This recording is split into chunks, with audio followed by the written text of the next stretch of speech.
ত্রিপুরা কেন্দ্রীয় বিশ্ববিদ্যালয়ের সামনে সড়ক অবরোধ। বিভিন্ন কলেজে ছাত্ররা এই অবরোধ করেছে। জানা গিয়েছে, কলেজের বিভিন্ন সাবজেক্টে প্রথম সেমিস্টারে প্রায় 60% পড়ুয়া ফেল করার প্রতিবাদ এই পথ অবরোধ।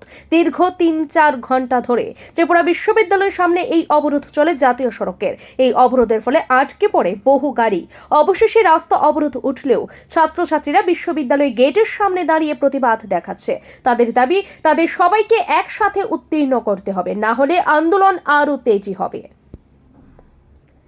Bureau report, digital Tripura.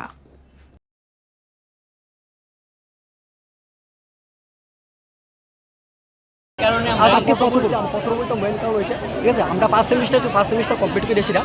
আমরা এখন সেকেন্ড সেমিস্টার ফার্স্ট সেমিস্টার কিন্তু আমাদের রেজাল্ট দেওয়া হয়নি, তো আমরা সেকেন্ড সেমিস্টার এসেছি। সেকেন্ড সেমিস্টার আসার পরে আমরা যে আমাদের ইন্টারনাল এক্সাম, আমাদের অ্যাসাইনমেন্ট সব কিছু কমপ্লিট। আমরা জাস্ট ফাইনাল মানে এক্সামের মুহূর্তে, ঠিক আছে। তো ফাইনাল এক্সাম মুহূর্তে আমরা আইছি, ঠিক আছে। সেকেন্ড সেমিস্টার এই মুহূর্তে এসে আমরা কইতাছে যে ফার্স্ট সেমিস্টার এক্সাম সব কিছু আমি ইন্টারনাল এক্সাম দেওয়া হয়েছে, ঠিক আছে। সেকেন্ড সেমিস্টারে আমরা ফাইনাল এক্সাম দেওয়া হবে, ঠিক আছে। ফাইনাল এক্সাম আমরা দিব।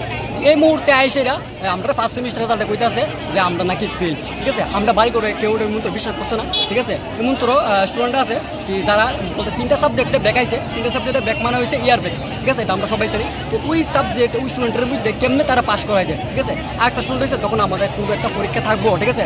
আমার মেন্টালিটি চিন্তা করতে পারবো আমি একটু হইলে আমি 1 নাম্বার পাই, ঠিক আছে। 60টার পরীক্ষা হইলে আমি 2 নাম্বার পাই, 3 নাম্বার আমি নাম্বার পাইতে হইব, এত রোগ আমার মেন্টালিটি থাকবো। এবার আমি যাওয়াই করি, আমি পরীক্ষার আগে 1 মিনিট হলে আমি পড়ুন, ঠিক আছে। আমি 1 মিনিট ভাবো। তো একটা স্টুডেন্টের খাতার মধ্যে জিরো কেমনে বসে মার্কশিটের মধ্যে। তোমরা কোন কলেজে স্টুডেন্ট? টোটাল কয়টা কলেজ? তোমরা টোটাল এখানে কয়টা কলেজ আছে? মোটামুটি 5 থেকে 7টা কলেজ, ঠিক আছে। 5-7টা কলেজ।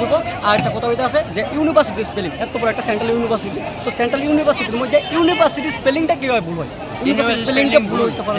মার্কশিটের ভিতরে আমরা কলেজের নাম থাকে, এই নামে এই কলেজের নাম, কিন্তু আমরা স্টুডেন্ট হিসেবে নামটা কলেজের, কিন্তু নাম আসে বিভিন্ন কলেজে।